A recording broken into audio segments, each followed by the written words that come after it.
Hello! That was not as slick as I wanted. And welcome! My name is Tom. And I'm Heather. And you are sitting at the Couples Table. The Couples Table is a live stream podcast here on this YouTube channel. Join us for better or worse. For richer or poor. In sickness and in health. As long as we both shall live. Welcome to episode 45. Yeah, we're way up there. Boo, boo, boo, boo, boo, boo, boo. Okay, you need to get a stream deck and put the sounds, or you know what, program these buttons so I can hit. Baby, got my stream deck in your studio. Well, you can program that to be a button. Okay. Well, hello everybody. Thank you all for being here. We are here. What's up? And we're live. Let's see. We got lots of people hanging out here. We've got Dominic, Tusif, Bailey, Mr. Camera Junkie, Josh, Jake, and David, who I have to give a shout out because he's on our Facebook audience. What's up, David? Oh, and Tusif, I saw your new drone. Congratulations. And Jafk Productions. Hello, we are on the air. This is true. Simply Ops is here. Woohoo! Avatar Law Group, been at this Couples Table for a while, and I'm still waiting on Kay. So Dude, are Kay we. Sounds good. Alrighty, then. All right. Today we're gonna jump in. We're gonna do something. We're gonna turn the tables. Okay. What were you gonna say? I'm a little nervous. I know Heather's nervous because I've been like doing my little journey here, and so there's been a lot of focus on Tom and Tom does this, as there should be, of course. However, maybe Heather has interesting things happening as well. Do I? Yes, you do. And so we're gonna turn the table metaphorically and check in because you have had kind of a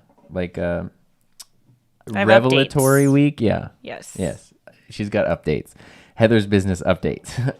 And I wanted to kind of check in, but kind of like contextualize everything because I think a really cool thing that happened with you and it's literally documented here on this show, is you've been kind of coming up with these ideas and thinking about this stuff for a long, long time, and you didn't really have the words for it. You didn't really have a name for it. And suddenly, like, everything just sort of like, shing, like came together this week in a very clear way. And it also then, of course, oftentimes with clarity then comes more questions and more this kind of that thing and all that sort of stuff. So that's kind of what we're going to talk about today, because it also goes into how, you know, like, it's all well and good that I'm a month into my journey, but Heather's been doing this for half a decade at this point. So, sorry, should I not have said it that way? That sounds so long. Wow. It is. You've been living and surviving and all the things as a creative entrepreneur for half a decade.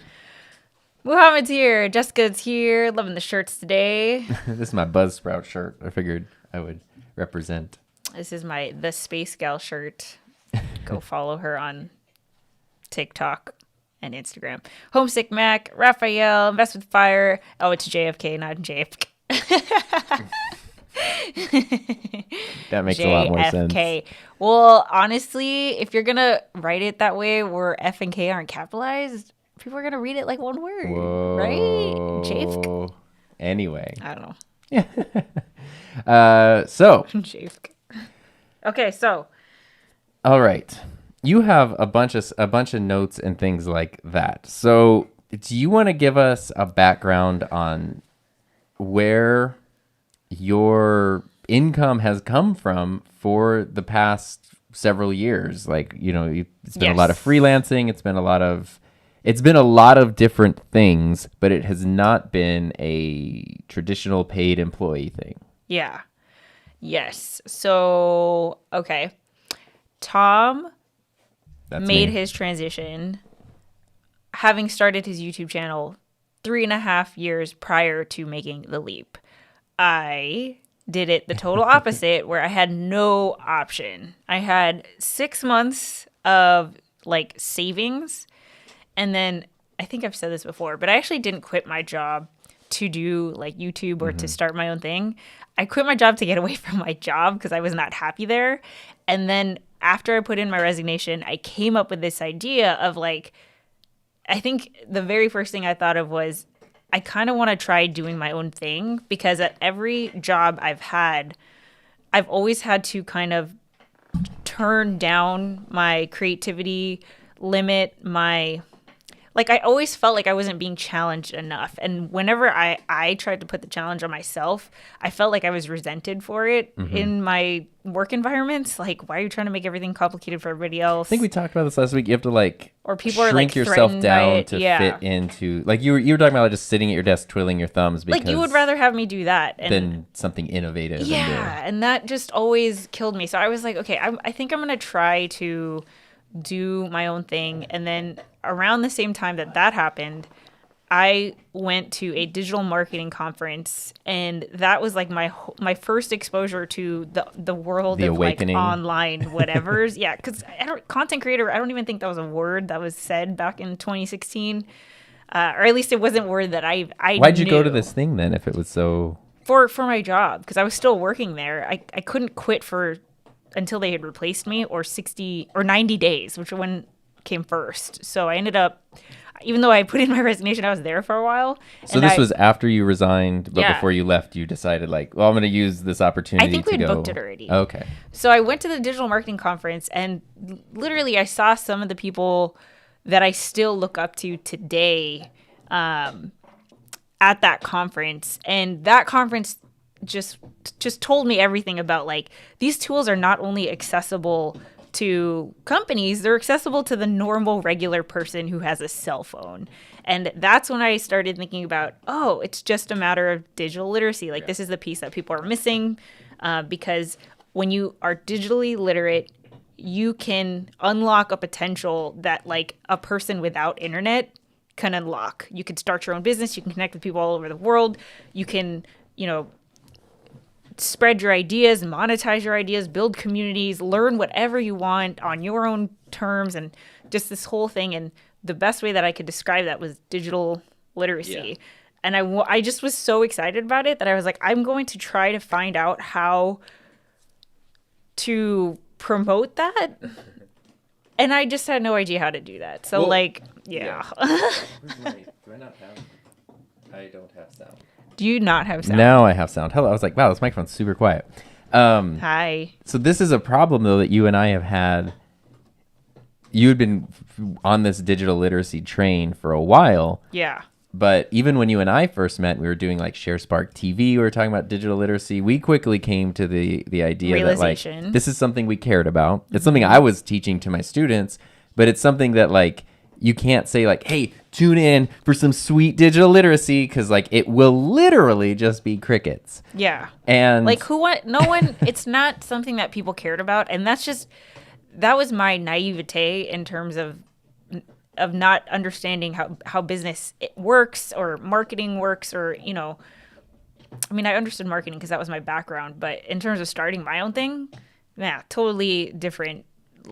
So we were trying to find ways of like talking about stuff that was interesting and showcasing things that were like people would then ask questions or want to do things or get ideas that were digital literacy, but they didn't know that's what it was. It's like, when you have to put the dog medicine in like some peanut butter. So they eat it. There's peanut butter. Yeah, but there's a pill in there. Yeah, but now though, you kind of like you've sort of with everything that's happened over the past few months or the past year or whatever in terms of like online creators, full-time creators, part-time creators, you've sort of been able to refocus that into a lens where like you don't have to coat it in peanut butter. Yeah, because now it's relevant. And there's terms that have been defined by people much smarter than me that there's nobody smarter than thee. But basically, like I didn't have the words to describe what I was seeing, or my vision. And so basically, what I did, because I did not have I didn't have an option, right? Which is where I think a lot of people who are trying to become a content creator that's generating income, like you want to make a business out of being a content creator, but the idea of that and actually getting your first like substantial paycheck is such a freaking leap, right? It's like, how do I even do that? First I have to create content, then I have to build a community, then I have to like offer something, like it's such a leap. So what I did back in 2016, I started a YouTube channel because I was excited about what I was doing and I wanted to share that. And I didn't realize that it was this YouTube channel. In starting this YouTube channel, I didn't realize that I would actually connect with people all over the world who were resonating with my journey in some way. So there was that, but it wasn't generating income. The other piece of it was I was doing freelancing because I was very connected in the community. I've just always been, volunteering in my local community. I've always been networking. I've always been connected with various community organizations. And so I had built up my network throughout my career that when everyone found out I was quitting, people were like, okay, we want to work with you. We want to hire you. What can we set up so that you can help us out? So that's how I've made most of my money this whole time. Whereas Tom, most of your money comes from the brand that you've built on YouTube, right? Yeah. Like you created this body of work that you are now known for. That's all kind of generating passive income and stuff like that. I didn't have that, right? Like I didn't have that option. So what I did was I monetized the skill set that I already possessed. And I had thankfully, so you had built a brand. Yeah. I had built a network that it was just a phone call away of being able to connect with people who were just kind of helping me, extend my timeline that I was giving myself. And then this was also the rise of the gig economy, which I think is relevant to the whole conversation. The gig economy, Postmates, Uber Eats, Uber. I actually wanted to be an Uber driver, but you need a four door, and I have a Camaro, so I couldn't do it. But I was like, I want to like talk with people and stuff, which was like, now it's awkward to do that, but back then it was like I thought it was so cool. I hate it when the drivers talk. Yeah, I'm an idiot, and I sit in the passenger side when I get into an Uber. Like I'm that person. I don't do that anymore, but like I was always like, anyway. So the gig economy was another way that I supplemented my income because it allowed me to work on my terms. I didn't have to report to anybody. I did Postmates, by the way, if you don't know that. I didn't have to there was no set schedule. I could turn it on whenever I wanted. So literally there were days, which is probably dangerous. I would never do this now. But I was working till 2 a.m. in Long Beach, like delivering pizza and fast food to like random people who were, having people real fun Friday, Saturday nights. At 2 a.m. Right. Exactly. And so this was like a weird thing for me to personally go through, because it was something that I was scared to admit at first, because I was like, okay, here I am. I had my 10-year career in marketing. I was so proud of that. I had my college degree, blah-de-da-de-da. And now I'm delivering food to people, which I was, it took me a long time, and with the help of friends and my mentor, Sid at the time, for them to help me look at it like, no, this is just how dedicated you are. Like, you want to keep doing this and figuring out a way. So you're willing to do what you got to do to make ends meet until you can, until you make it work.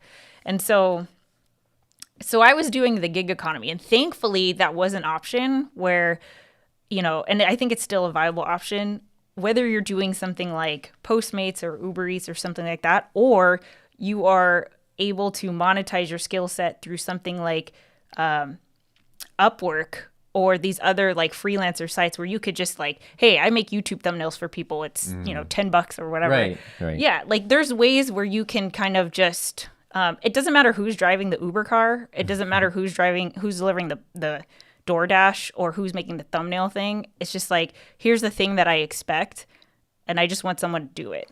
Right. But there's a freedom there as the person who is working in that realm. Yeah. Which is cool, right? But we've evolved. We have evolved. Yeah. So, so that leads us in here. I see a lot of comments happening. So go ahead. I feel like we should check in with that. That was chapter 1. I know there was a lot of audio issues. I'm having audio problems. And I apologize for that. My bad. Yeah. Not you. You've been fine. It's just me. I don't know. I have like a bad adapter or a cable. But here's something. Mike Marquez says, I'm going through the same thing on Twitch. It's been great to connect and actually earn some money, trying to switch over to YouTube, and it's definitely a grind. I'm curious about your decision to switch over to YouTube from Twitch. So we talked a little bit about that last week. So if you want to elaborate on that, I'd love to know more. David did Uber. He said he had a blast. He was the annoying driver. Yeah, see. I always rate the drivers higher when they don't talk to me. Oh, that sucks. Karen asked, what is Postmates? It's like DoorDash. It's like Uber Eats. Basically, they deliver, or couriers. They deliver stuff to you. Yeah. Mostly food. And JFK said dedicated or obsessed. Yeah. It's a fine line and maybe a little of both. And hey, Filmtopia's here. Definitely been a busy, awesome week. Love to catch a break with the couples table. Okay. Yay. So that was our kind of chapter 1. This is where you were starting, where things were, figuring it out, really trying to grind and pull things out. Yeah. So the other piece to this is I think that if you want to start supplementing your income and you're starting at 0 and you don't, you need money now, like I think the gig economy, like there's digital gigs that you could do that are, you could do quick editing for people or become a freelancer like I did. So the other piece to this, and which is actually where most of my money has come from over the past, 4 or 5 years I've done this, has been from freelancing for clients. And I've thoroughly enjoyed working with every client that I have. It's cool because I get to do, well, here, let me start out with, I didn't know anything when I was first starting. And the way that I went into this is I was willing to do whatever anyone was willing to pay me for. So they knew that I, was good with the camera and that I knew social media. And so how I started was I ended up doing a lot of social media management and like content and stuff, which I actually don't like, but that's what people knew me for. Yeah. And I was like, okay, if you're willing to sign the check, I'll do it. Eventually I learned, I could actually, dictate. Yeah, like promote services that I want to be doing. And so the problem with the way that I've been doing it is that it's not scalable. Right. So every single client that I currently have, I'm doing various different things for various people. And the way that we kind of get down to what we are doing together is just through like conversation. So it's not like if someone wanted, even if like one of my current clients referred me to another client, what we would be doing together with that client might be totally different based on the needs and the preferences and the, you know, where they are and their goals and all of that. So the problem, even though I thoroughly enjoy it, is that there's no way to scale without putting more time into it. But all of my clients have come through YouTube. Like, if not through the YouTube platform, then because of my YouTube channel. So I've had clients find me on LinkedIn. I've had clients find me on Instagram, but that's because they found me on YouTube, or YouTube played a part in their decision to even pick up the phone or send me an email or whatever. So that's where you could say, like, I made money, or I make money on YouTube, but it's again, not AdSense. Yeah, not AdSense, not YouTube partner program or sponsorships or any of this, but like, 100%. Everything that I've made outside of, you know, the gig economy for that 6-month stint has been because of the body of work that I wanted to be known for. And people were like, I want that same thing, but my version. And I want you to help me do that. So for the past few, I don't know how long it's been really. Actually, when did you first start coming up with your idea for the interview show you want to do? We've talked about it a few times here. This was like a year ago. It's been a while. Early quarantine, which is like, now we all know that season. Yeah. So you had an idea to do like this, like an interview show, which is not an uncommon thing. People do interview shows, but you specifically were saying, well, there's already people who are interviewing creators. There's already people who are doing a really good job at it. Like Jared, who's here, Bob, who's here a lot. Like, they're talking to content creators. They're doing an amazing job at it, you know, and you were just kind of like, well, I don't want to just have that same conversation again. So you were thinking of interviewing, you want to do an interview show, but different people who would be helpful for content creators, but who might not necessarily be themselves. Like, how, like what? Okay, so here's let me contextualize. I love context. I don't understand how the pieces will fall. I don't know if that's my ADHD or what, but I find myself oftentimes where after a certain period of time, I'll be like, oh, here's how it all connects. Mm-hmm. And I didn't mean for it to connect that way, or there's no way I could have planned that. But because of this, that, and the other, just like, it just all clicks. And I feel like things are clicking in a way that honestly is comparable to how I felt when I first started, which is so insanely exciting. I think, like, you know, it's been exciting to see you go through this transition. But the other thing was, like, I honestly felt like I was kind of just going with the flow. Like, I was kind of missing the gusto of it. And I was just kind of like, you know, I'm having fun, and I like how we're figuring out our brand together. And I loved helping you with your stuff. You know how much I loved helping you with your stuff. But I think, like, my personal mission, I was just kind of like, you know what? I guess I'm doing I mean, I like YouTube coaching, but I felt like there was always something missing. Mm-hmm. And I thought the interview show was a way to address that, because I love talking to people. I'm a really good interviewer person. And if you've been following me for a while, you know I've tried this. Like, during my 30-day vlog challenge in December, I was playing with different formats and stuff like that.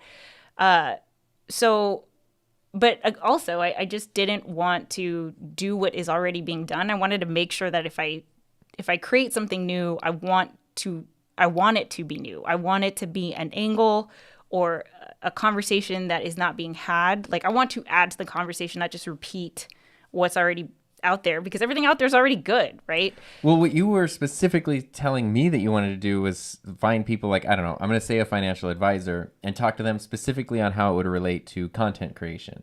So it's not that they are necessarily like a YouTuber, but they're sitting there going like, okay, hey, if you have a YouTube channel and it's generating revenue, these are the things to, you know, because we can go like, well, we did this and we did that. But when you have someone with the experience and the authority to say, this is what you need to focus on, worry about this later, worry about this now, that's something where people could like literally listen to that and then walk away with a checklist of, I need to do this, this, this. And like that kind of stuff where people would be really, really helped by the experience of other people sort of like outside of and like tangentially connected to their industry. And then we talked about Lee Jin's article, the middle class. We talked about, we'll get into that later. So going off of that, let me see. How do I explain this? So that was making me very excited. It still is, right? But it still doesn't address the bigger problem of whatever I feel like is missing when it comes to how I like why I even started this in the first place, right? Like I know my mission is that I want to promote digital literacy. I want to help people share their stories specifically through YouTube because I am like partial to YouTube. It's changed my life. I really like this platform. And if someone wants to share their story on YouTube, I want to help them do that. Okay, so that's like my mission. I know that, but the execution, I just feel like there was just something that was missing. Is the best way that I can put it. And so I was like, okay, of course, as a YouTube coach, I need a YouTube channel. So here are some tutorials. Of course, I need to offer some kind of consulting coaching. So I have that. That's available. It just seemed natural to me to have an online course. So here you go. But it just like, I don't know. It's just something felt like it was missing. And I realized over the past week what it is. And which leads me to like this bigger picture that if the words escape me is because I'm still trying to figure out how to explain this. Okay. So here's what was wrong with my approach or how times have changed where my model no longer works. So I went into the Accelerator, which is a group coaching program that I'm, paying $1,000 for a month to scale my online course creation business, right? And I have a course called 0 to YouTube Hero, which helps you learn how to build a thriving YouTube channel from scratch. Okay, it's $300. The problem with this, right? So online course creation, very successful type of product in today's world. Okay, Tom's about to launch one, so you should go check out his. It's called the Podcaster Playbook. Next Friday. But the problem with my approach, and the thing that I think I've always been self-conscious about, is that I don't have a lot of subscribers, right? You have much more than I am. So who the heck am I to purport, hi, I'm a YouTube coach. By the way, he's got 6 times more subscribers than I do. I've always felt self-conscious about that. And of course, if you were to talk to any of my clients, they would be like, well, that's kind of not why I'm hiring you. I'm not hiring you to have a bunch of subscribers. I'm hiring you because I need to get my message out there in the way that you do. And I know this. Every time I work with my clients, I'm always like rejuvenated in my mission because I know I see the value, I see the impact that I'm making. But every time I go to make a YouTube video, it flips again, right? Or every time a day goes by where I don't make a sale on 0 to YouTube Hero, it's that same thing. And then I realized, okay, here's the problem. And this is how the economy is shifting, which I can't believe I didn't put this together. My model only works if I am appealing to the masses, which I am not, right? And I think what I tried to do was I envisioned my tutorial channel to eventually compete with the Roberto Blakes, the Think Medias, the Sonny Lenarduzzi's, like, big name, hundreds and thousands, if not millions of subscribers. Yeah. I just felt like I would eventually get there. So I just need to crunch out the content, like shut up, crunch out the content, wait for the search to come in, wait for YouTube to do its thing, wait for the people to find me. And then, of course, it would just trickle into Not even thinking if that's where you needed to be or wanted to be. That's the way that I had seen it done. So I was like, dude, there's like 3 female YouTube coaches. There's gotta be room for me. Like there's not even that many, So, and I feel like on even just like a branding personality standpoint and approach standpoint, I feel like there's enough differentiation. So I was like, I just have to do what they're doing and I'll eventually get there. So here's how like things have changed now. We have talked many times on this live stream podcast that it's not about the masses, right? It's not about the masses. You don't need to be millions of subscribers to make a middle class income, the creator middle class, the creator economy, all of those things.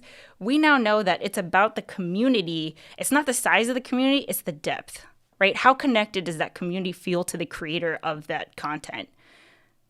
If that's strong, you don't need numbers because you'll get the business from the community regardless of the size, right? So this kind of goes into, I think his name is Kevin Kelly, the 1,000 True Fans, right? So we already know that you don't need millions of subscribers. And I don't know, a couple years ago, the thing was, okay, you just need 1,000 true fans. If you get $100 from 1,000 people, you get $100,000, right?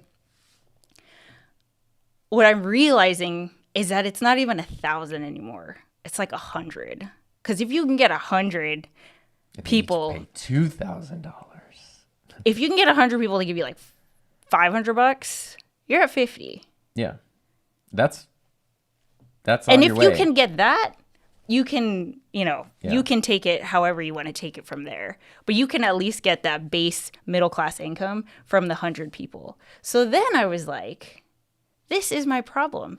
Because I have been trying to go like this to hopefully catch clients or sales instead of just leaning into the people who are there.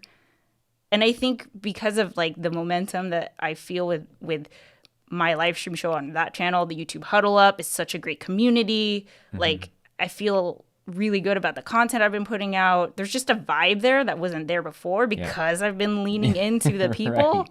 I'm like, I don't even need this. If it gets bigger, great. But I kind of don't want to appeal to the masses. I don't want to appeal to the people who are building gaming channels because I can't help you. I've never built one. Like I can't appeal to someone who's doing, There's a relief in that because I was just getting a comment today from someone who was like, can you help me do like some audio for my gaming setup? And I was sitting there for a long time going like, okay, it's not my area, but if you do this. And finally I was like, you know what? I love to, but this is just not really my thing. So, I can't really say much. And just knowing that like I didn't have to focus on this was a huge relief. You don't have to serve everyone everything all the time. Because I think the problem is that when you... So much of the dialogue is, okay, let's celebrate the milestones. I got 50,000 subscribers. Right. I got 10,000 subscribers. The milestones, but that also implies as if, what's the finish line? Yeah, I know. There is no it's like you're just celebrating the number, the growth. But the thing is, if you're just aiming for 100 true fans, the celebration shouldn't be that you're getting bigger and bigger and possibly exposing yourself to people who are not necessarily aligned with your values. Because now what happened, we've been talking about this, is that boundaries get broken. Yeah. All of a sudden people are like, you are not able to serve everyone to the best of your ability, especially if they have different goals, if they have different, if you're more working with advanced people and they're over here with the beginner question of I don't know. I don't want to offend anybody, but just a basic. Do I have to pay for a YouTube subscription? Right. Homie, I can't help you. You need help, but it's not for me. Yeah, exactly. And working with casting your umbrella where you were working with the entire spectrum instead of just narrow focusing in on these are the people I want to work with. Mm-hmm. If you focused, you would be able to serve in such a better capacity and even almost provide a concierge feeling service to those people because it's so personalized than trying to help people at the fringes. Well, also, this is something I've been learning is when you do that, the people you're working with, they're more just in line with you. Yeah. And so you don't find yourself, like having been a teacher, one thing that you'll do is you have all these students, huge variety of people. You have to help all of them in any way equally. And so if there's a student that you don't necessarily get along with, or a student with something you don't relate to or identify with, you still have to dig and find and try to find solutions. And right. And what you can do in this situation is just say no. We're not talking about a public service, so that person can go find somebody else, and then the people who are in line with you can find you, and then it's this mutually beneficial thing where you're not only better able to help them because you're really on the same page with them, but you're also being energized and not drained from helping them. Exactly. And I think that's key to the longevity of someone who wants to be in the creator economy, because it's not motivation, because motivation can come and go, but spirit, maybe dedication. If we are our biggest assets, and if anything that comes in between your energy, motivation, creativity, any of that, like that reflects on the stuff that you either, create or don't create. Like now you're not creating because you're discouraged or Heather, don't create. Yeah, whatever. So basically like, what was my point? So working with the right people and the reason why we're even talking about this in the first place is because I came up with a completely different business model that I was super excited about earlier this week. You came up with one, built it, blew it up, and then revised something else. That's exactly since what last happened. time we were all here. Yeah, this all happened in the past week. So I wanted to talk a little bit about that because I think it's relevant, but then also, because this channel is documenting like the life of content creators. If you happen to get your channel to over 50,000, 60,000 like Tom, you could totally go the way of affiliate income, which is where he makes a lot of his money. Yeah. But there's also other ways that you can figure it out, and you just have to kind of figure out what works for you. Yeah, and certain things, what works for one person isn't necessarily going to work for another, so it's not a copy-paste situation. Yeah. But so just in case, just because we have online courses and we talk a lot about it does not mean that you need it's more like I constantly come back to the analogy of a toolbox. Yeah. Where like here's a great toolbox. Say you have a toolbox, I have one. We have the exact same tools, all good stuff. But if I'm trying to build something, I might need, a hammer and a screwdriver, and you're trying to build something and you need like a wrench and I don't know, some other specialized tool, a yardstick or whatever. We're just using different tools out of the same kit, but those are more effective for what you're doing right now. These are more effective for what I'm doing right now. But, if something changes, I can swap out and get a new one. But just when you're building something, you don't take every tool out of the toolkit and go like, I have to use this sledgehammer right now. And it's like, no, you're just hanging a small picture. And let's just do the thing that's right for what we're doing. Right. So here's what I was thinking I was going to do. We've been talking about the creator middle class for so long. And I think what I still believe this. What I think is missing in terms of the digital coaching industry. So not just YouTube, but like people who want to be content creators. I feel like the piece that's missing is the business of being a content creator. I think if you approach it as like, I'm an entrepreneur,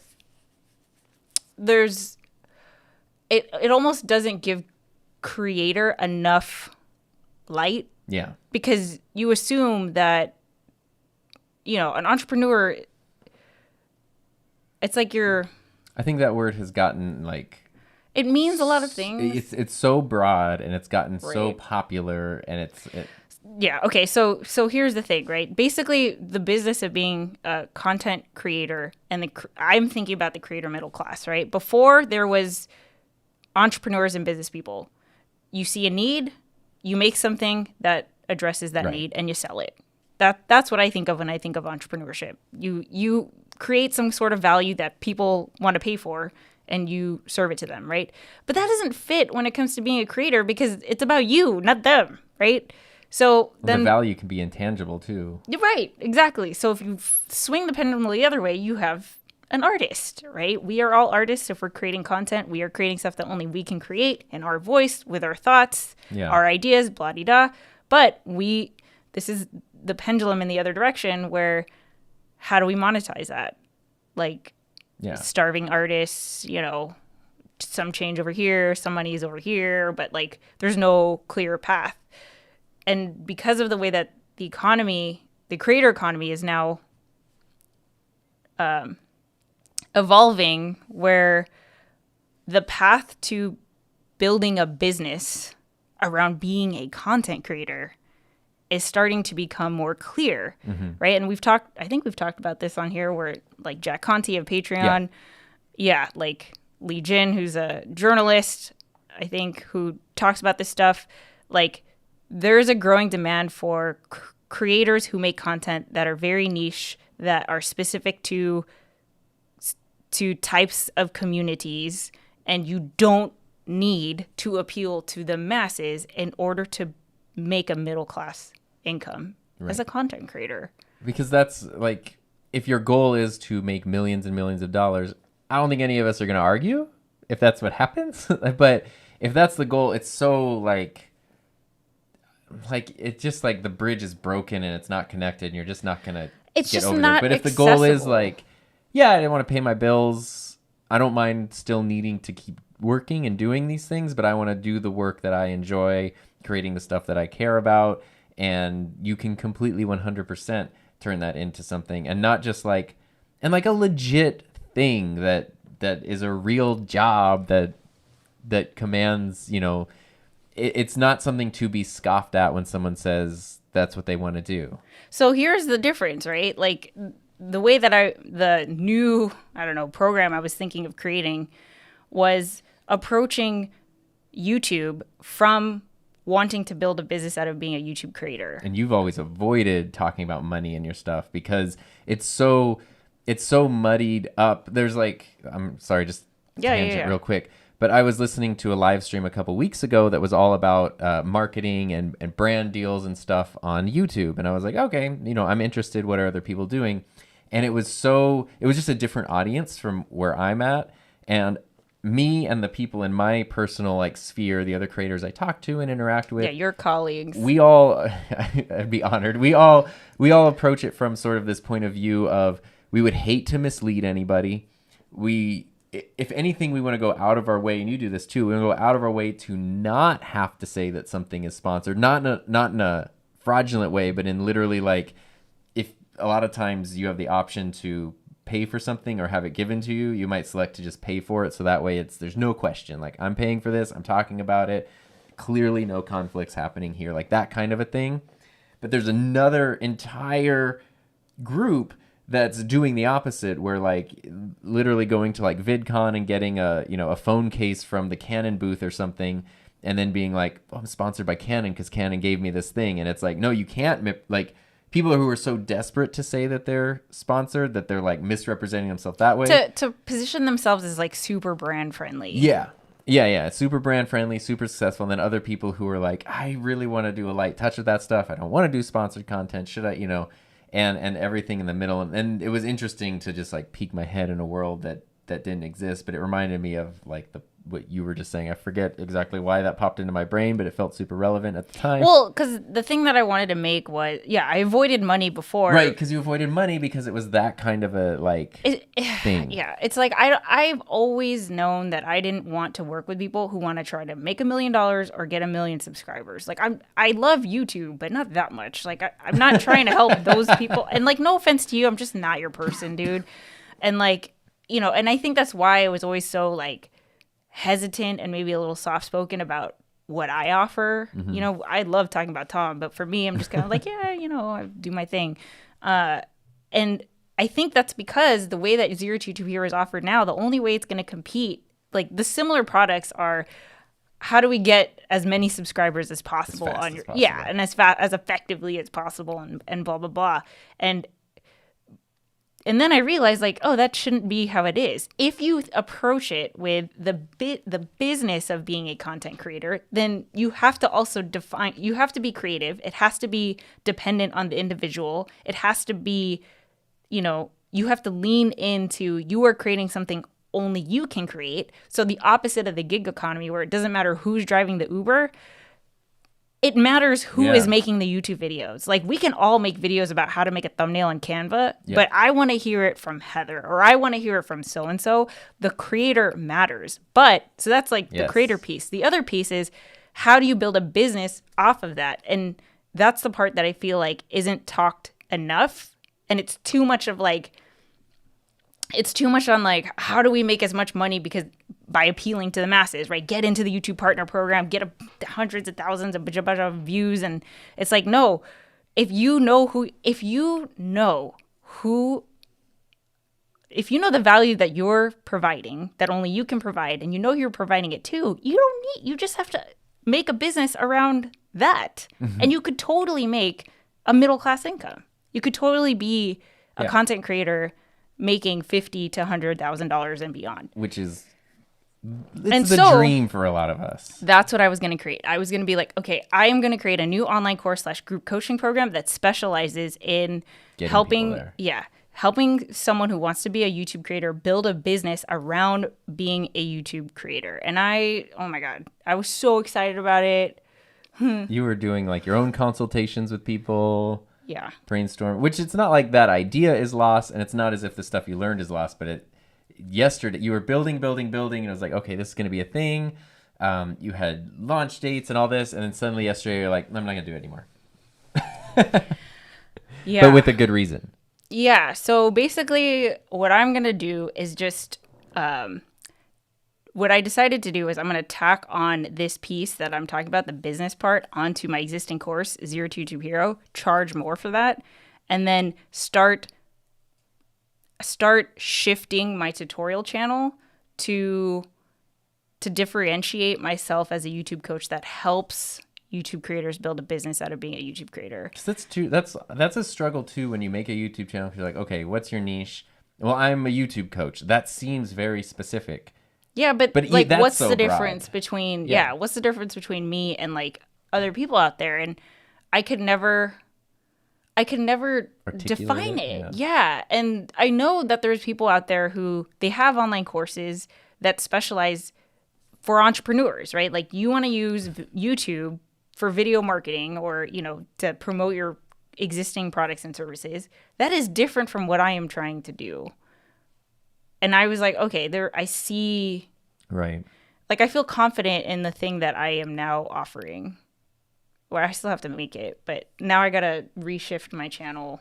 Yeah. So instead of starting something brand new, it's a reshaping and like modification of what's already existing.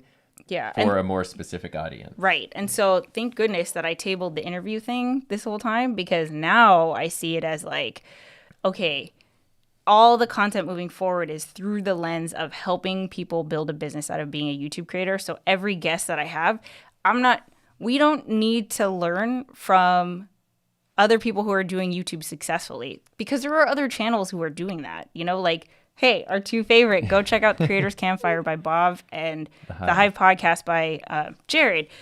They do that spectacularly. I don't need to be the third one doing that, right? But yeah, let's talk to a financial advisor about what you need to know when it comes to having a legitimate business, right? Like you tell the story all the time. We didn't know you were supposed to have an LLC. Drove me crazy. Yeah. And all of these other things. Like, let's talk to a lawyer. Amir. Do we know any lawyers?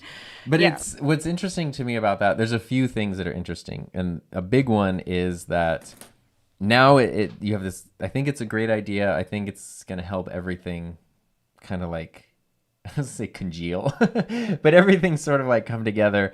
But what's so interesting, and this is just sort of how problems work sometimes, is it's been on your mind, but you didn't know it for so long. It was like this thing that you're interested in, but it's like kind of on the back burner and just sort of here.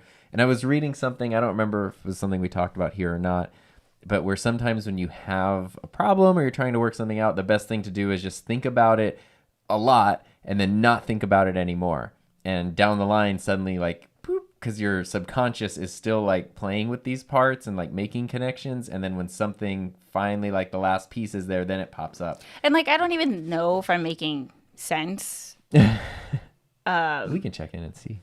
Yeah, like I don't know if this makes sense, but basically I now see how I can differentiate myself as a YouTube coach, because it's not just like, you know, let me tell you how to do SEO on YouTube, you know, like, yes, I'm happy to tell you that, but the thing that I'm most interested in is if you want to make $50,000 off your YouTube channel, let's talk, because I want to help you do that. I could help you do that. Everyone else, go subscribe to everybody, you know, the other guys, because they are so good at what they do that I'm not trying to compete there, but like I feel like it's going to be a certain person where I say, hey, do you want to build a business around being a YouTube creator?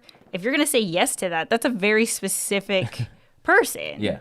You know, that's someone who has a budget, probably, like is willing to invest in equipment and trying to make things look good.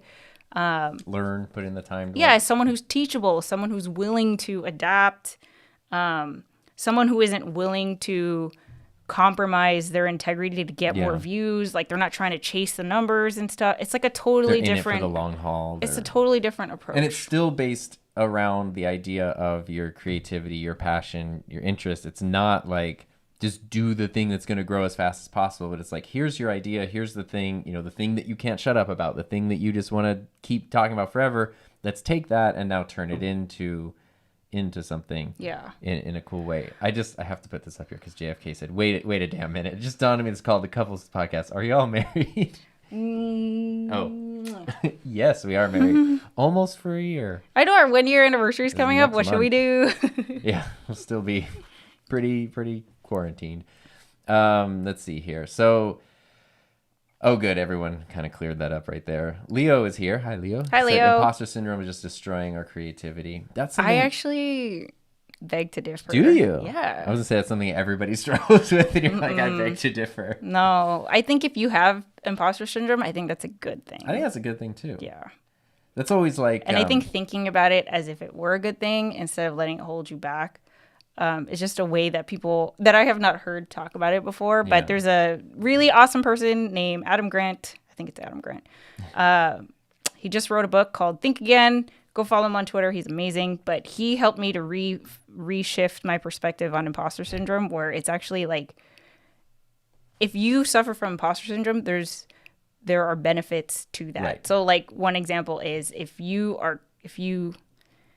feel like an imposter, you are more likely to ask questions. So because of that, you are more knowledgeable because you get more perspectives. You're willing to learn. You're willing to hear what other people have to say. That's a strength, You're right? not going to rest on your laurels. Right. You're not going to be like, I know it all, so let me tell you how it's done. You're going to be like, let me gather the info and then come to a better like conclusion. Yeah. I remember sometimes, especially when I taught English, I would have parents go like, they'd either call or email, come to back to school night or whatever, and be like, I'm so worried about my student. What can I do to help them? And sometimes I wouldn't have an answer because like their kid's fine. And I would just tell them like, literally because you're asking these questions, because you're worried, everything's gonna be fine. Like the fact that it proves that you're already in that headspace of paying attention to this, trying to find solutions, trying to figure this out.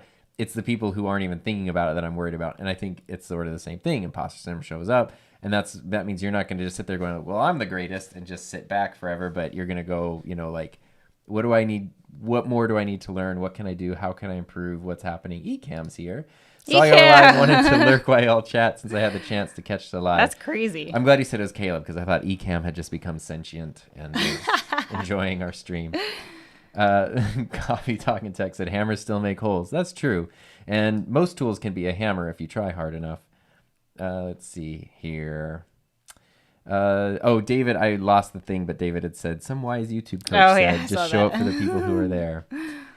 Coffee Talk says, masses don't have to be the answer in any business plan and sometimes not even needed.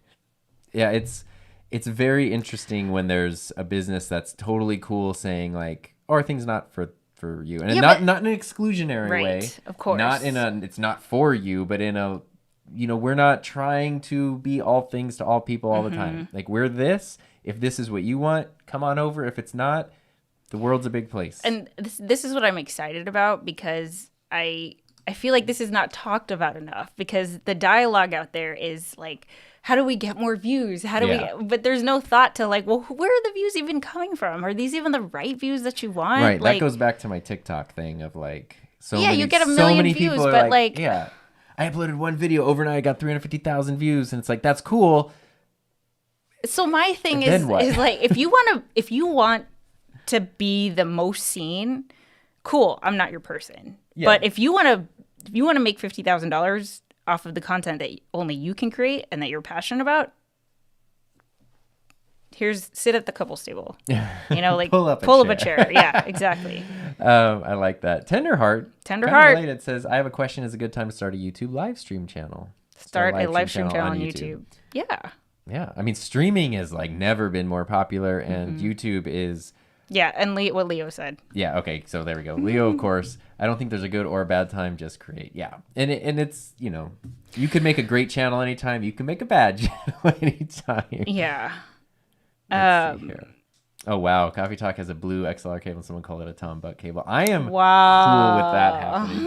Rode posted a thing the other day where they posted a picture of a pod mic on their Twitter or something. Like, the pod mic's just a good looking mic. And Kevin, the basic filmmaker, was like, something about like, you should do a bright pink one. And they were like, great. And I was like, I wouldn't argue with a shade of blue. And it's like, hey, Rode, if you want to make a little, oh my God. you know, Deity was doing this for a while, not to like make competition, but Deity was sending out people special colored microphones last year for a while. They did some real cool blue ones. I'm just saying. Anyway. Sir Lance. Sorry if I missed you mentioning this earlier, but any idea what kind of numbers people get for brand sponsorships? We were just talking about that this morning. Because we were talking about how it'd be so nice if this were an open thing, but it's not. And it's annoying. Yeah, and even, like, obviously there's going to be differences. If somebody has 2,000 subscribers and they're doing a brand thing and someone has 200,000, even if it's the same company, you would expect those numbers to be different. That makes sense. But sometimes, if someone has the exact same everything, the numbers will still be super different because it's all orchestrated separately and privately. And it, you know, sometimes I've heard of people getting, you know, $10,000 for several videos that have 1 minute ads in them. Yeah. So $10,000 for 3 minutes of work. But it's so different for everybody. And I've heard other people get, you know, literally, what was the one, $200 for 10 videos. Don't do that. Don't say yes to that. But I mean, do not say yes to there's that. all ends of the spectrum, and it's, you know, valuing your worth, not just valuing your worth, because I know we're kind of going off topic, but I think people can approach that question almost like how they would approach freelance work. Like, oh, this brand wants me to do a thing. Okay, it's going to take this long. It's going to do this much. I would charge this much like a client. But you're also trading on the value you've built for your brand, your channel, that kind of stuff. And, you know, whether anyone wants to admit it or not, oftentimes sponsorships and stuff like that can hurt it because people don't like ads. There's a disconnect that can form when someone starts advertising something. Not in all cases, but it just means like factor that into whether or not you actually want to do it. And when you do, like, sure, you might not have the largest channel in the world, but they're approaching you to have access to this community that you have built. Mm-hmm. And that has a lot of value. Like, you have more power. I know it's hard to see it that way because they have the paycheck, but like you're the one that has the connection to your community, and you're letting in the brand. You've put in the work to build it. You put in the time. You've done all like that. Paying money is the easy way to get access to those people. So let me like circle back really quick just to tie up my thing, and then we can jump into the comments. I don't know if there was like closure to what I was saying, but basically, like, you know, how I'm going to move on with my business is like, in addition to shifting everything around, basically, like, there has been this dialogue about the creator economy and the creator middle class, and how, you know, there's such a disparity between super successful content creators and then everyone else who's just making like, you know, there's very few people who are making a livable, comfortable living off of the content that they create. But the thing is, all data points to an evolving economy where not only are there more creators making a livable wage off the content that they create, but more money is being spent here. More time is being spent here. So before, you know, not as many people were listening to podcasts. Before, not as many people were watching live stream shows on YouTube or watching YouTube videos or whatever. And all of that has increased. But more importantly, right, for the people who want to actually build a business out of doing this, there's money there, which is weird because you would think like, oh, it's not like there's more money in the world. Where's the money coming from? Well, instead of spending money on, like, you know, say someone has a health and fitness budget and you have a YouTube channel that's all about how to do fitness at home because we just came out, you know, we're still in quarantine. The gyms are still closed or what have you. That's where the money, like, people are going to pay $500 for your specialized online course about fitness, then pay $150 for 6 months, you know, every month for 6 months at their gym, right? So the money is now shifting where the likes of Patreon are now, you know, what was it? What was their new round of funding that they got? Oh, it's something insane. But Patreon's a good example because I heard this, I forget where I saw this, but It was on somebody else's Patreon where they had like a $20 tier, not anything uncommon.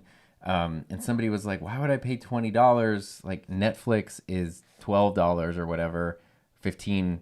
Well, I'm going to pay you more than I'm paying Netflix. And it was a bunch of people joined in and they're like, yeah, but I want my money. Like my money goes to Netflix. Now here, most of my money goes to this person who I like. I want to support, in this case, I want to support the person that is just buying me access to all the stuff that Netflix has. I don't care about supporting Netflix. I care about like, I can do a donation and this person who I like can now make more stuff that I like. So here's the last piece to this. And then I'll tie it all up. Basically, yes. Great. There is a difference between like, I want to support, I think the way that the creator economy first came on board, like this, let's say the second iteration out of we're all famous YouTubers, is here's $5, here's $1, here's a cup of coffee, here's this, because I want to support my favorite creator. I'm going to buy your merch, right? I want to feel connected to other people who understand that YouTube. Joel Haver, if you see that shirt on the street, you're going to be like, oh, yeah, we're peeps. It's like band stuff back in the day. Exactly, right? But I think it's evolving even more, where it's not just, I want to support my favorite creator because I support them. I'm actually getting value out of them. Like they are making an impact on my life where I'm not just going to pay $20 for a shirt. I'm going to pay a couple hundred, if not more than that, because they are giving me value in my life that's transformational and impactful. And you trust them and that whole thing. That's where the business side of things from your content comes from. Yeah. And that's what I want to show up for. I feel like that's where the economy is shifting in terms of like how the creator economy is evolving. And let me tell you, I have not seen anyone rise to the occasion for this situation happening. And I'm not even sure. I feel like I'm back at square one. I'm not sure how to show up for that. Like, I don't know what services and products I'm going to offer, but I feel like the thing that I've always been good at is support. So I want to be there supporting. Like if people need someone to hold their hand to figure out the process, I want to be able to be there for them. And the way that I think it starts is just, I'm showing up on my weekly live streams. I'm doing my videos, right? Like, let's not forget that figuring out a whole new medium and the way that you express yourself through a completely different medium is a journey in itself. And so I still want to help there. But then I also want to provide resources that merge business and creation together by interviewing like lawyers and financial advisors. You're really good at like understanding the actual needs of somebody where it's not just like, this is what I do. I'm just going to prescribe the same thing to everyone. So like I'm thinking yesterday we had just a call with some local friends who run an organization to like get people vaccinated. And they wanted to like have a call with us because they were thinking of starting a YouTube channel to like get some stuff out.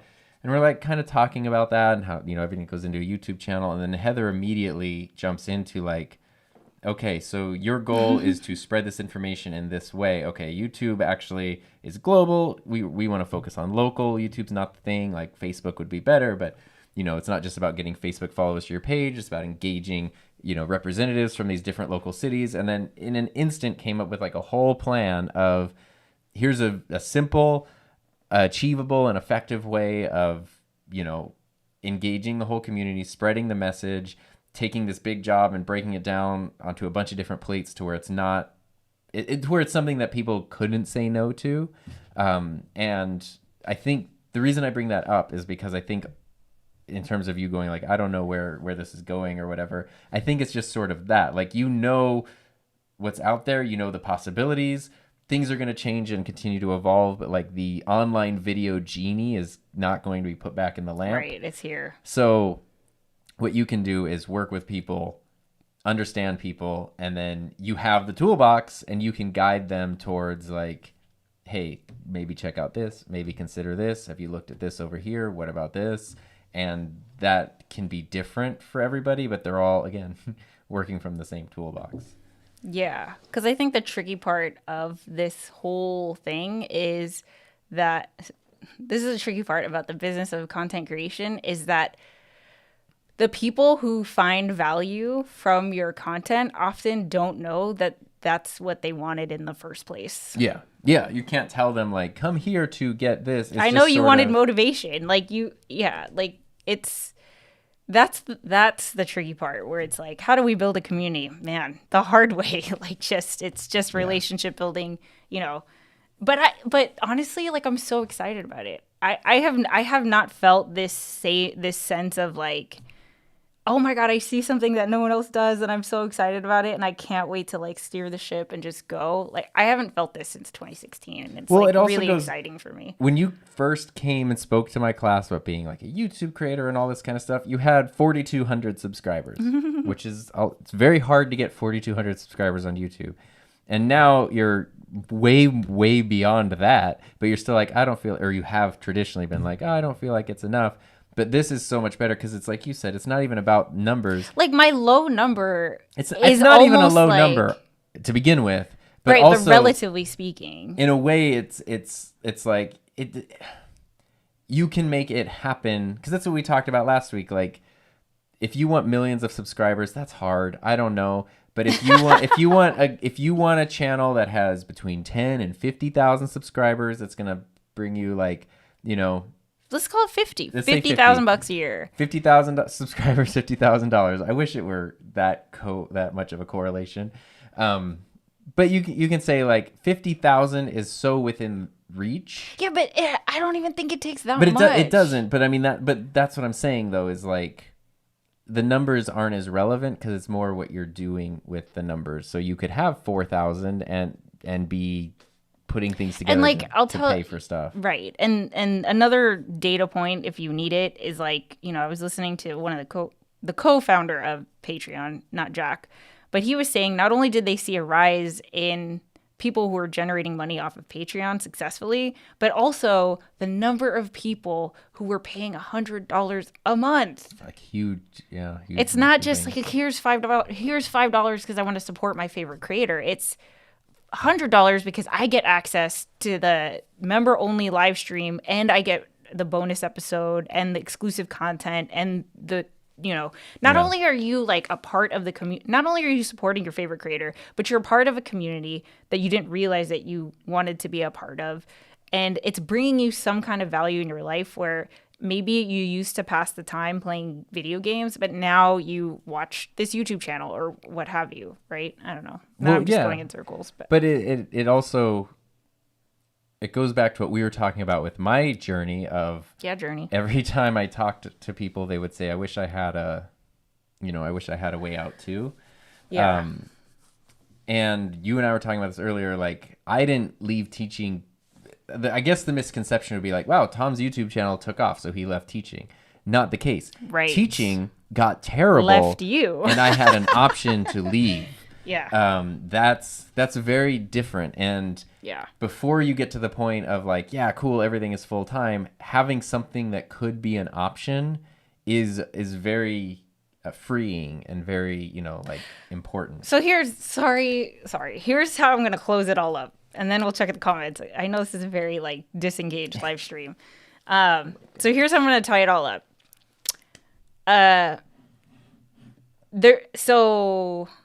Legion, actually, okay. Lijin. It always sounds like allegiance when I hear it. So yeah, her first name is Lee, Li.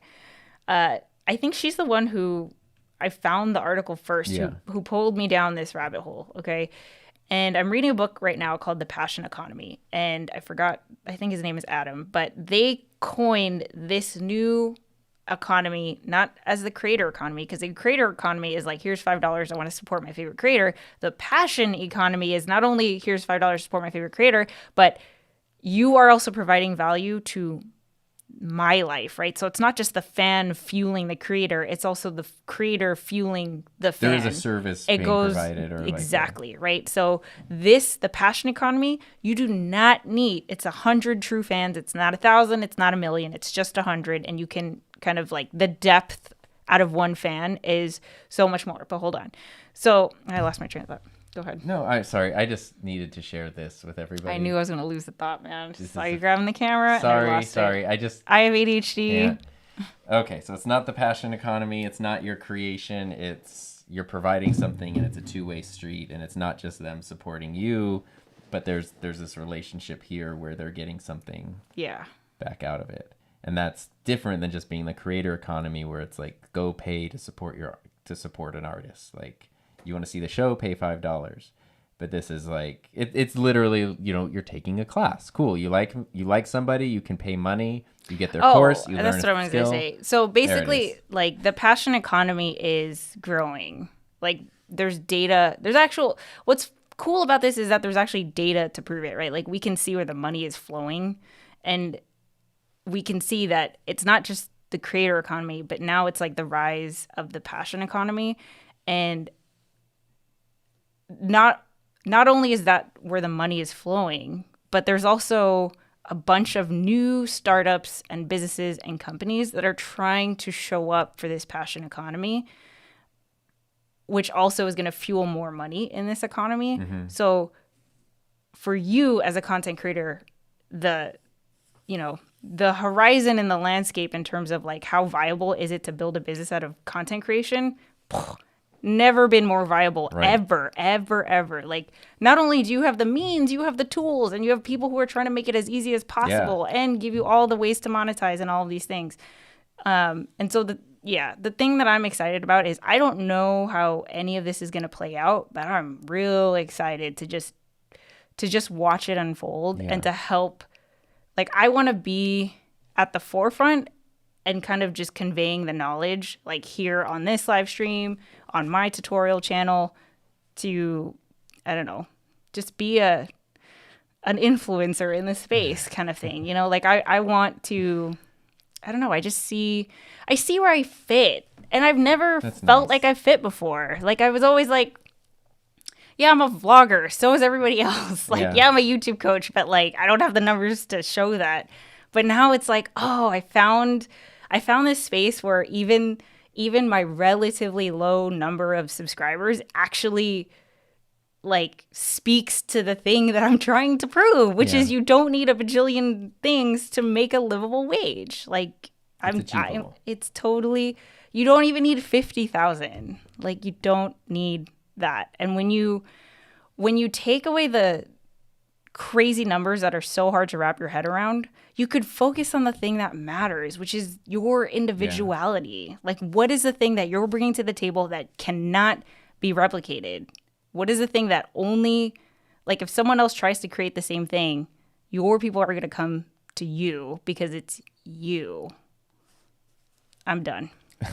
Well, check in with comments, see what's up. No, go ahead. Sorry. Oh, I don't. Yeah, I was excited to see that Filmtopia said, I found that the heartbeat of Filmtopia, I like the term heartbeat, that's why I wanted to point this out, is genuinely engaging with your community. You do that so well. Filmtopians, you give them an identity. Name your name. Yeah, name them. Make them feel like they are part of the show channel process at every turn. I like the heartbeat, like discovering the heartbeat of something. And you don't know what it is. You kind of got to like experiment before you're going to find that. You're not going to have that on day one of something. Focusing on strength of the number of subs you have versus trying to speed up your sub count. Strength of the number. Yeah, there's tons of people who have huge sub counts and then they post a video and it's like 200 views and no comments. And it's like, well, there's not really like a community here to be excited about. And there's other people who have 400 subscribers and they post a video and it's like, oh, this, that, the other thing. Like, look, you did the thing. And it's, wow, like you're part of a conversation that's been going on for a while. Yeah, I will say that if you want to do this whole like passion economy, build a business out of content creation, consistent content is key to the whole thing, because you don't build depth and strength out of a person who only watches one video. Right. Like, it has to come from more content to develop that relationship in the first place. Sure.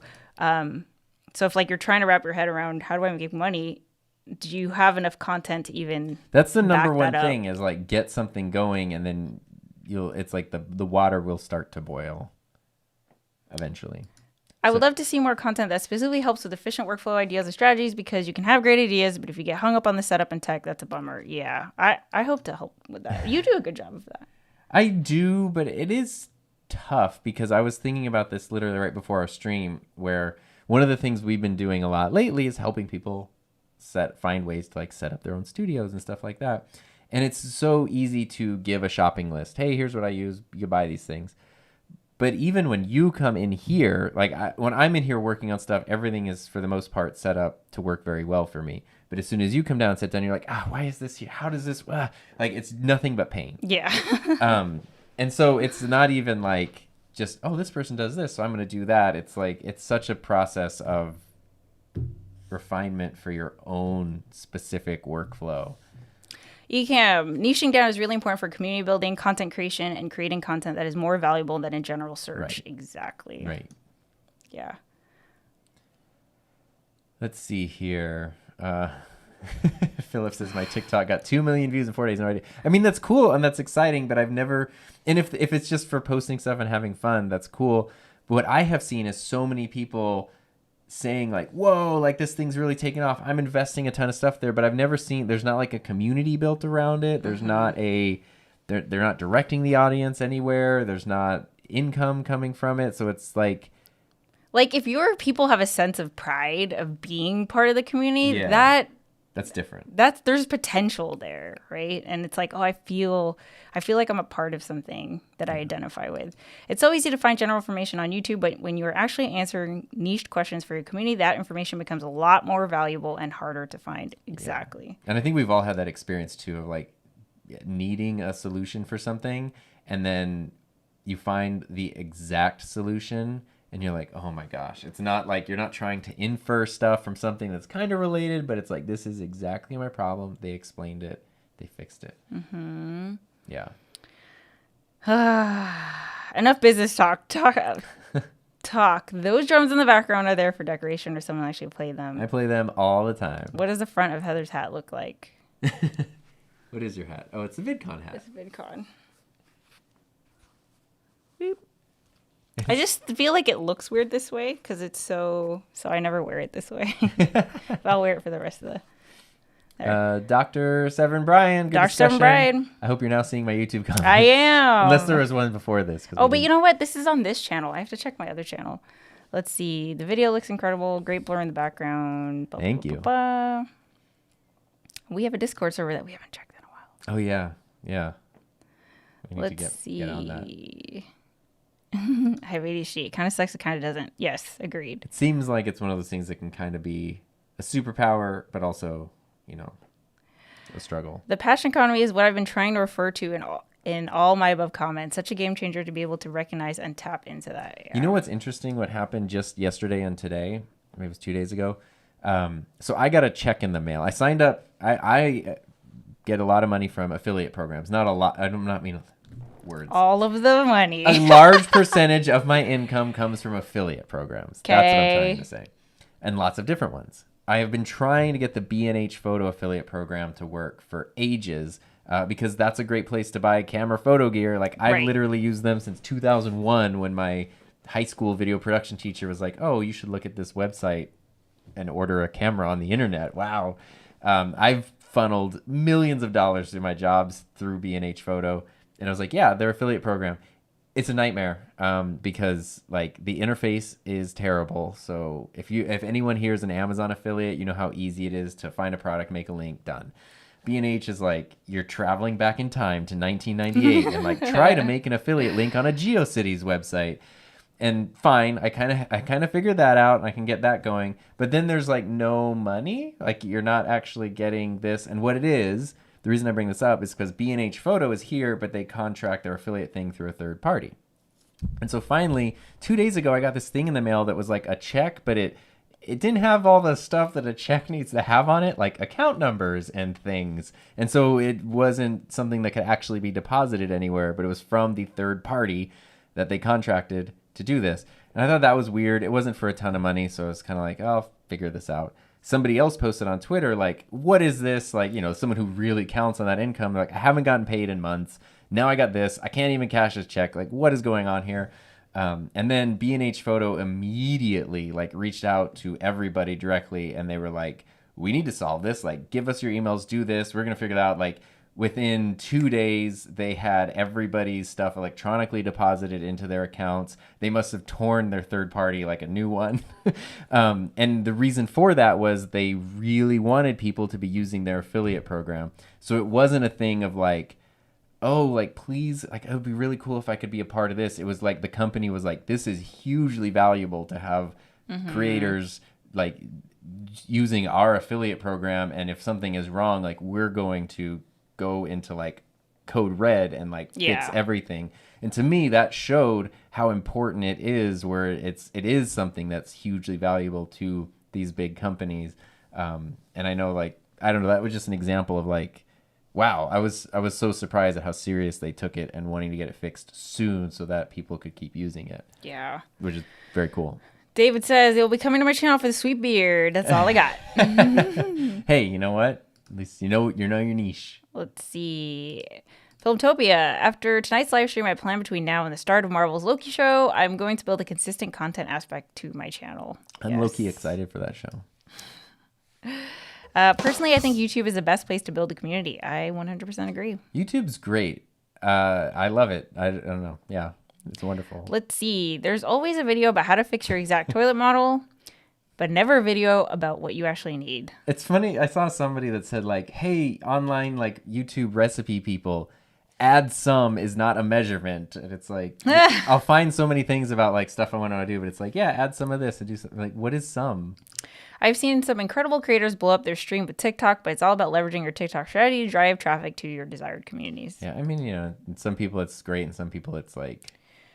Junior, totally off topic. How do I find you guys on Clubhouse? After a month, I finally got in and would love to follow you guys and finally able to get on to watch you guys. It's a good day. I'm just Heather Just Create, and I think he's just Tom. Oh, yeah. I think you could just search our names, too. I think you can, yeah. But I'm not going to lie, I'm kind of not on there anymore. That's in like 2 months. I pop on from time to time, though. Okay, let's see. James and Mark love GeoCities. And Angel Fire. Unfortunately, I have to go now. It's already 11 p.m. in Germany. And he has school. Yeah. Good night. Study hard. Low-key excited for that show. All right, well. There we go. What did you think about that? I think it was a great way to hear all the stuff that's just been floating around in that brain of yours for the past week. A lot of stuff in my head. I'm dissecting it a bit. So hopefully it's always helpful, I find, when you like can be a passenger on someone else's journey, because a lot of it can hopefully be relevant to what you're going through as well. I like how you tied in the brand deals. Just a different way to approach, because that was supposed to be. Yeah, that was what we were going to talk about all day, but we were like, but that approach of, you know, are you creating something that has value, or are you trying to be like, are you trying to like adapt to somebody else and prove your worth? Because then you just kind of have an employer. Yeah. And that sort of You're sucks. just working for other people, which is so great when you find a company who's like so in line with what you're trying to do, because then it's a collaboration and not a transaction. Well, it's also when you have built something that is the hub and the value, and you have all these other things, none of them have the full control over you. So if suddenly this one disappears, or this one has a problem, or whatever, it's like, fine, bye, and I will be okay. Yeah. As opposed to like, multiple oh my God, streams of world income is shattering, and you know, you do that by putting yourself in the driver's seat. The hat got annoying. No, I just really like this way. Muscle memory. Yeah. Sir Lance, what is a tube amp looking device on Tom's desk? I saw it in a video and thought that thing looks cool. Is it a clock? Oh, I was like, what are we talking about? Oh, I think my camera. Oh, it's off. It's my Nixie tube clock, which I'm thinking about it as like a Christmas gift. It was an excuse to buy something for myself for like Christmas or whatever. These are like legit. Like Nixie you can tubes. see the numbers. They're very cool. There's 12 numbers in each thing. Yeah. Yeah, so they change and light up. It does have LEDs there. It's from a company called Mill Clock. It took like a month to get here because it had to travel all over the world. But it's really cool. I love it. It's cool to have on the desk. We got it because of Steins Gate. So if you watch that, you'll know. Best anime ever. Yeah, so anything else before we wrap up the stream for you? I feel like we should do like one fun thing because we talked business so much. I don't. Here's a fun thing. Oh, we're gonna go. We have a date this weekend. We do. Yeah. Yep, Filmtopia also showing up with these super chats. Yay! Y'all help, more importantly, encourage me so much. Thank you for everything you do. Can't wait to connect one day. Heather and Tom's passionate comments here. Yay! I like that. Oh, Oh my God, it's already time for the last episode? Yeah. I totally forgot. Because I'm not going to lie, Filmtopia, that last episode. I liked it. Okay, first of all, there were great parts to it. But there were times where I was like, why are we watching what we're watching? They're working on the boat again? Like, there were so many scenes where I was literally thinking, like, I really like this scene. As soon as I saw that, I would see Heather's hand go like, why though? So she was having the different reaction than I was to it. But that's the way it is. Percent said Steinsgate, my fellow weebs. Yes, it's like so good. Okay, why don't you play the drums? Sure. He's gonna play the drums, guys. Here we go. Do we have any requests?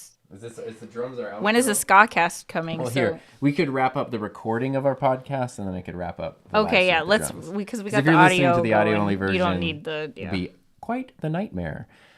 So for those of you who are listening to the audio version, thanks for being here. We appreciate it. We appreciate. Oh, we just had 2,000 downloads. Oh yeah, the audio version, which is so cool. Yeah, that's awesome. So we appreciate you. It's time to clear the table. Leave us a review, and we'll see you next time. Bye.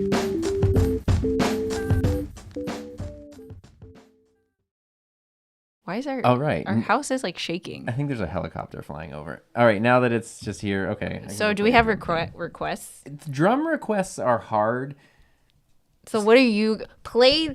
The coolest looking song. The coolest looking song? Yeah, like the coolest looking one. I don't know if I have a cool looking song, but the thing with drums is when you're playing them, you know what you're playing and you know the rhythm and all that kind of stuff. When you hear them with a full band, obviously it fits. When you hear just the drums by themselves, they can often sound so empty. Like, you know, cool beats are cool beats, but it's like, you could be like, oh, play that one song. It's like, maybe that's that song. I don't know. But then when you hear the music, you're like, oh, yeah, that's that song. So what do we got here? We got one scene. Is there a scene 3? There's the big GoPro, scene number 2.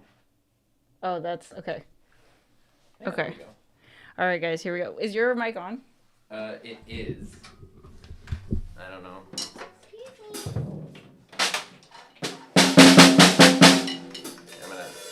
I'm gonna put this guy out here so that. Hello, can you hear me? His little ears. Let's go. Go outside.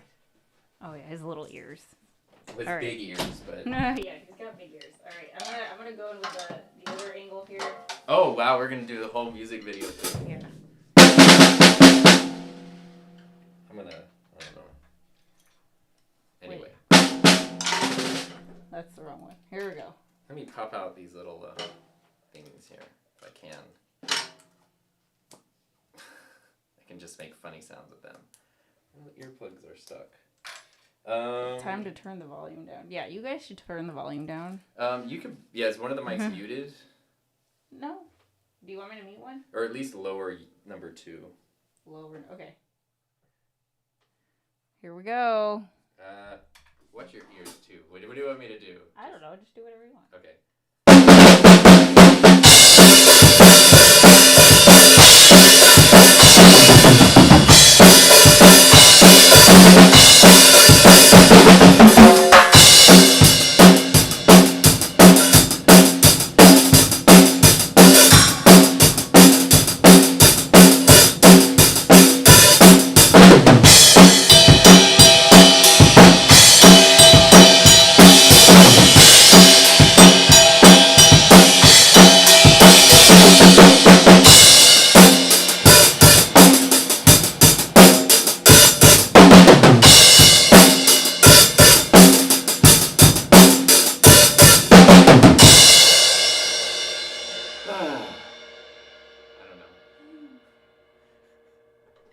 I like this angle. Yeah! Okay, my ears are dead. I know. It's very scary. My ears are totally shot. That's why you gotta have hearing safety is important. Hearing safety. I need to grab my little... Anyway. Well, thanks for being here on the couple. Look, I'm in your chair today. You're in the driver's seat now. This is like the after show because the audio version is done. Yeah. See, this is where we need to activate memberships. We got the members only situation. There we go. See, I have these little musicians earplug things, and they're amazing. They're like dirty. You don't want them. Oh. But they're cool because you plug them in. So, I mean, like, I'll show you not the... They kind of look like this, if you can see it. You can't really see that. It's hard to focus. There we go. They look like weird ear things. But they're great because you put them in your ear. They protect your hearing, but they don't muffle the sound at all. It literally just turns the volume down. So everything is still crystal clear, but it doesn't hurt. They're amazing. Hurt. All right, guys. Thanks for being here. There we go. And the crowd goes wild. So, if you have any suggestions for future show ideas, our 1-year anniversary, wedding anniversary is coming up on May 18th. May 18th. We should do something for that week. And then our 50th episode. Yeah. That's not the same week, is it? No, I mean, well, we've missed a couple weeks, but, 52 would be... I don't know. We have 2 big milestones coming up, our 50th episode and then our 1-year anniversary. So, I don't know what we're going to do. If you don't know this, Tom and I got married at the movie theater. The video is on this channel. Well, we got to figure out what we're going to do with that. But anyway, we're definitely planning to take the week off, other than, I guess, maybe a couple's table stream. Yeah. Yeah. All right, guys. We appreciate you. Thanks for being here. Thanks for tuning in. And how do we do it? We said it's time to clear the table. Oh, yeah. And then you can push the button on the upper left. This one? Yeah. Okay. And then push that. And then slowly fade up that slider. And then we have the music. And then we can go... Is it going? It is, yeah. I don't hear it.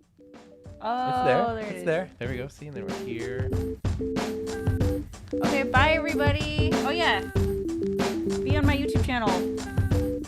Tomorrow, the YouTube Huddle Up. Friday, 12 p.m. Pacific Standard Time. Josh, thanks for the reminder.